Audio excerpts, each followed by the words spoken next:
Hi, how are you? I hope you all having a great day so far. So, habits. Do you love them or do you hate them? Right? So, what habits do you have that you want to change? Like for me, I can never find my keys. I need to figure out where I need to think about my keys, okay? So, what habits do your kids have? Maybe they just drop their clothes anywhere that they take them off and drop them, right? So there's lots of things that you can take a look at to kind of make life a little easier, right? So, hi, Jean Harville here, founder of Raising Kids Who Love to Read, also the creator of Rethink Learning Academy. So let's move on a little bit here. We're going to talk about like what is a habit. Everyone pretty much knows, but I'm going to talk to you about habits from a brain-based perspective. Okay, so what are habits? And the brain-based process on how habits are created, and then changing that habit. Like what do we need to do if we decide that a particular habit's not serving? How do we change it from a brain-based perspective? So it's a little bit different than other perspectives as well, but I think that it's extremely effective. So what is a habit?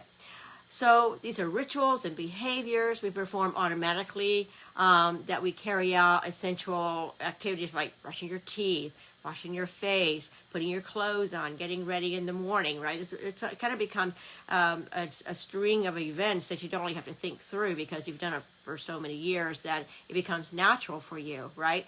So are you happy with that morning routine? Does it set you up for success in the morning?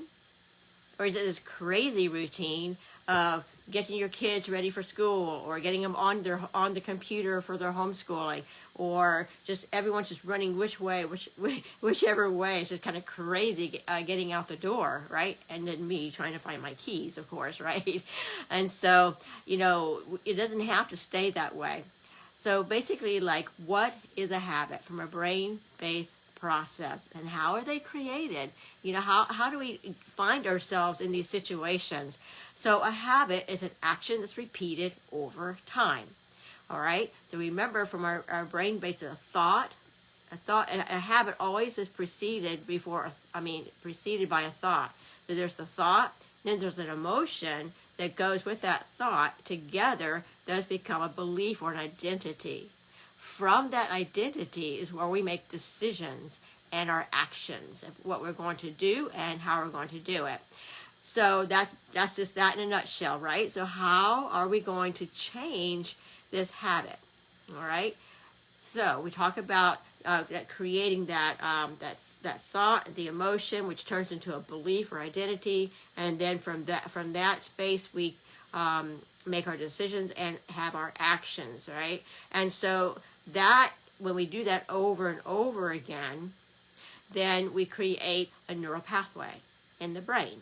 And we've talked about that, where the neurons flow in the brain. It creates its own neural pathway. When you repeat something over and over again, that pathway gets really, really strong, like a freeway, if you want to think of it that way. And so we automatically just go to that freeway when we need to get on and we need to go do something, right? Get on the freeway to go do. We just automatically drive. How many of you have driven on the freeway or on the highway and not really thought about every single action that you did in driving your car? You just automatically did it, right? But that if something were to come in front of you, or you need to slow down, you would click in, your brain would click in and go, oh, I need to do an action here, like put my foot on the brake, right? So that becomes a habit over time. So it takes, have you ever heard that phrase, it only takes 21 days to create a habit?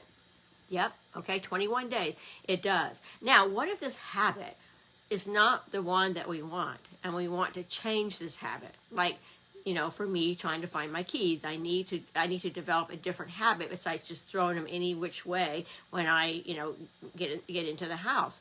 So I'm gonna need to remember, we want to go back to that the thought and that emotion. And we want to, in that belief of where we are, our identity, and then from there we're going to make our decisions and have our actions. So and we said that a habit is an action repeated over time. So what I'm doing, I want to recreate, a different way that I can, a different action that I need to decide to take and do that over and over and over and over again for that 21 days to create that freeway of my new habit. But what happens at 21 days, I've got two highways going. I've got the old one and I have the new one, and they're both equally strong. So I have a little problem here. I'm kind of, it's hard. I have to decide, like, which freeway do I want to get in. That's a decision, another decision I have to make, and I don't want to have to do that. I want my new habit to become automatic. So I have to break away this old freeway, which means I'm going to shift my thinking to my new one, which I already am. I mean, I'm creating this new decision and action freeway, the way I think, right? I am creating that, making it stronger. I'm not using this one anymore, and guess what happens? It starts to fade away. By the time we get to 67 days, I've got a nice new freeway, a nice new way, a nice new thought pattern, a nice new action pattern. And the other one, I don't even remember anymore. It's not even in my brain anymore. And literally, it is physically gone.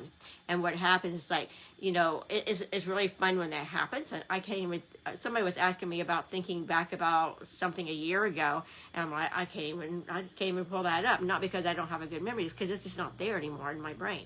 I don't think that way anymore, and I think differently now. So that's when you're creating that new habit. You want to break away that the old habit, and the way you break away is by just staying on your new habit and that new neural pathway, and that will strengthen, and it has to continue for like 67 days. So then you're thinking, like, how am I going to keep track of when 67 days is? I mean, life is hectic as it is with the kids and the family and all the things that I need to do. So how am I going to do that? Well, I'm a calendar girl, right? You can grab a calendar. You can use your phone, or you can use a paper. I like to actually have a calendar and actually write in it. And so that's just how I function best. And so each day I can put, and the thing is that when you're creating that new habit, you only need to do it one day. Can you do that new habit one day at a time? Tomorrow will take care of itself. When tomorrow comes, you flip the calendar, you have one day. Each of those 67 days is just one day that you need to follow through, need to have that decision and that action to create that new habit. One day at a time. That's all it takes, right? And so what happens is the brain loves reward. So on your calendar, during the day, when you come in, every time, like for me, keys, so I drive, several times a day. Every time I come into the house and I do my new action of putting my keys in the new place where I have decided where they're going to go, I check it off on my calendar. And every time, and so I may have several checks depending on how many trips I make for that day, right? So that day, it's on my calendar that I have marked it off, or at the end of the day I can decide and mark it off, or at some point you want to mark off on the calendar that particular day. Your brain loves it. It releases neurochemicals when it gets rewarded. It's kind of funny, like it's like a kid in there, right? So we need to give it the right thoughts and the right emotions to create those new beliefs that we want, and so that we can have that new decision and action. So that that was really fun. It's like it loves you to check it off, and it just creates this endorphins in you, these new neurotransmitters, and it feels good. It feels really good. Like you feel proud about yourself, right? It feels awesome. All right. So that's how that's what a habit is. That is how it's created in the brain, or a brain-based model, and then how you can change that habit. So that's all fine and dandy. So how do we apply that to our family, right? Because you're not the only one who's living in your household.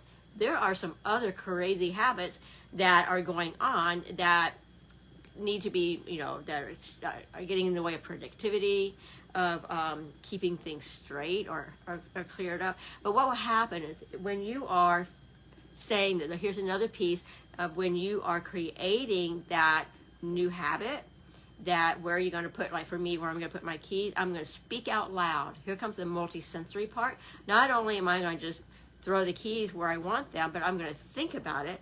I'm going to speak out loud to draw my attention. I'm going to look and if there's a clinking sound, then I'm going to hear it. Then I'm going to use all my modalities. Every single time I come back into the house, I'm going to put my keys in the designated place that I have chosen, so that I know I can always find them because they will always be there. But I'm going to speak it out loud. My keys are going in this zippered pocket in my purse. My keys are going in the zippered pocket in my purse. My keys are going in the zippered pocket in my purse.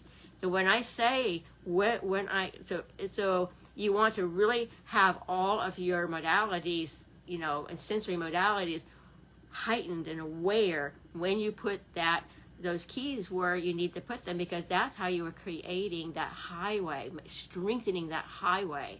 Okay, and so when you continue to just use the multisensory and really make yourself notice and focus on what you're doing, you're creating that new thought pattern in your brain, okay, the new highway.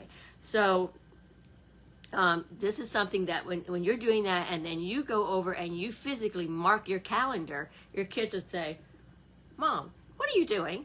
And especially when you speak it, they hear it, and then they see you make a mark, and they're like, oh, I want to do that. That looks like fun. What are you doing? And so you can explain to them what you're doing as you're retraining your brain. And your kids are like, oh, I can retrain my brain. Oh, that's awesome. That's cool. And then you can get them involved in the project. What is it that each one of them, make it something small and simple, okay? And find out if there's something that a habit that they have that they really want to break, or there's something that's creating dissonance in their lives, like they can't find a particular book or notebook, or when they take their clothes off, they just dump them in a pile, right? Or something maybe there's a particular toy that they keep misplacing, or maybe they, whatever you want to get them to decide, that's one new thing, one new habit they want to create that will help them and that's not going to hinder them, and they want to break off that old habit. So then with them, you all can do this as a family.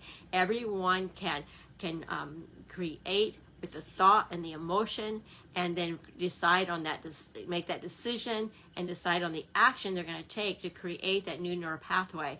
And especially when you explain to them that they're creating new pathways or new freeways, or whatever age your kids are and how they can relate to what you're thinking about, that is so cool that you get to change your brain. They're like, how do I do that?